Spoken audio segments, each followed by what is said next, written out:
Good morning guys. यो साथीहरू चाहिँ यता काठमाडौँमा आएको छ शिक्षक आन्दोलनमा। साथीहरू हुनुहुन्छ अगाडि देख्न सक्नुहुन्छ। कहाँबाट चाहिँ शिक्षक साथीहरू आउनु भएको छ है।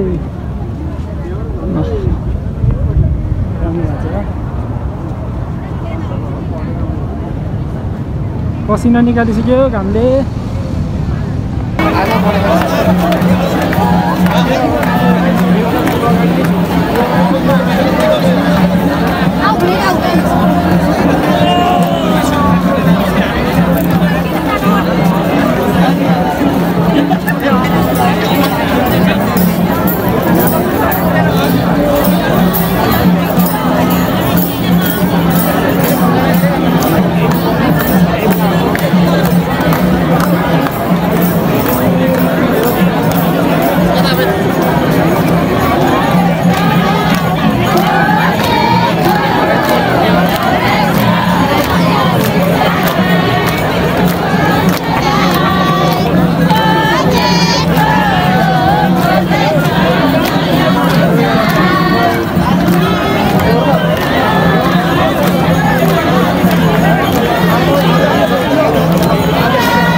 निस्किने अब हुलमुलमा निस्किने हुलमुलमा।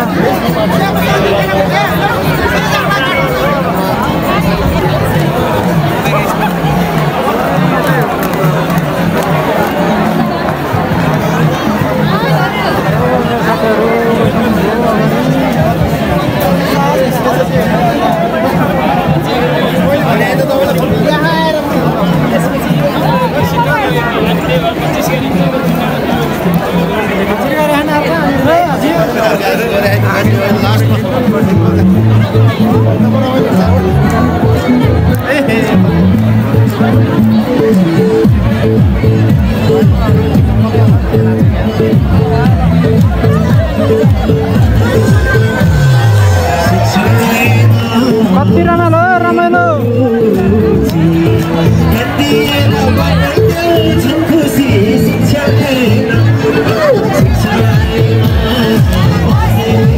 यसो गर्नु न। तपाईँकोबाट एउटा भिडियो बनाइदिनु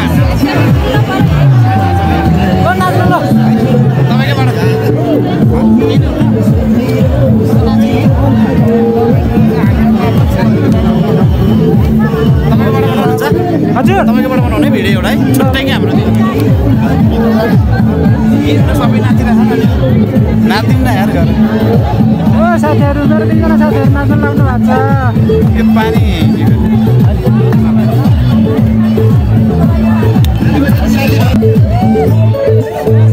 सन्देश सर ल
शिक्षकहरूका पक्षमा, कर्मचारीहरूका पक्षमा, हामीसँग सम्बन्ध सबै पक्षमा हाम्रा लागि काम गरिदिने कोही पनि रहेन। मात्र थोरै पैसा रिन्यू गरेर, थोरै पैसाले रिन्यू गरेर, सदस्यता रिन्यू गरेर बनाएको सङ्गठन बाहेक कोही पनि छैन। यो सँगसँगै हामीलाई जहिले पनि सरकारले कर्तव्यका कुरा, ल यति कुरा गरे जानुस्, भर्ना अभियान चलाउनुहोस्, विद्यालय सञ्चालन गर्नुहोस् भनेर कर्तव्यका कुरा गर्ने सरकारको नेतृत्वले, सरकारी पक्षले हाम्रा अधिकारका कुरा गरेकै हुनुपर्छ। यदि हाम्रा कुरा अधिकारका कुरा गर्दैन भने हामी कर्तव्य निर्वाह गर्न पात्र छैनौँ, किनभने अधिकार र कर्तव्य सँगसँगै हुन्छ भन्ने कुरा नेपाली शिक्षक कर्मचारीलाई जानकारी छ। त्यसकारण कर्तव्यका कुरा गर्ने महोदय, म यहीँबाट हजुरहरूलाई अनुरोध गर्छु, पहिले हाम्रा अधिकारका कुरा गर्नुहोस्। अहिलेसम्म अल्झाएका कुराहरू, अहिलेसम्म भुल्याएका कुराहरू, त्यो ललिपप देखाएर फकाएका कुराहरू ती मान्न नेपाली हामी सबै सरकारी कार्यक्रमहरू हामी अक्षरशः बिना कुनै विरोध सञ्चालन गरिरहेका हुन्छौँ। त्यसकारणले ती कार्यक्रम, उनीहरूले बनाएका कार्यक्रमहरू पनि सबै फेल भए। यदि सरकारी विद्यालयका शिक्षकलाई आरोप लागिन्छ भने सरकार फेल भएको छ, सरकारले बनाएको पाठ्यक्रम फेल भएको छ। पाठ्यपुस्तक परीक्षा प्रणाली 2028 सालमा बनेपछि चयन टालटुल गर्दै यहाँसम्म ल्याउने सरकारलाई यत्रो परिवर्तन, बहुदलपछि गणतन्त्रपछि अहिले यतिका ठुला परिवर्तनका बावजुद शिक्षा ऐन ल्याउन नसक्नु, जसले ल्याउनु पर्ने कर्तव्य हो, सरकारको कर्तव्य हो ऐन ल्याउने, हामीले झन् प्रेसर उसैका लागि काम। अहिले शिक्षा मन्त्रालयसँग मेरो गुनासो के हो भने हामीले उठाएका सबै मुद्दाहरू शिक्षा मन्त्रालयका मुद्दा हुन्। शिक्षा मन्त्रीज्यूलाई म यहीँबाट अनुरोध गर्न चाहन्छु, तपाईका पछाडि 4 लाख 5 लाख हामी शिक्षा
देखिन्छ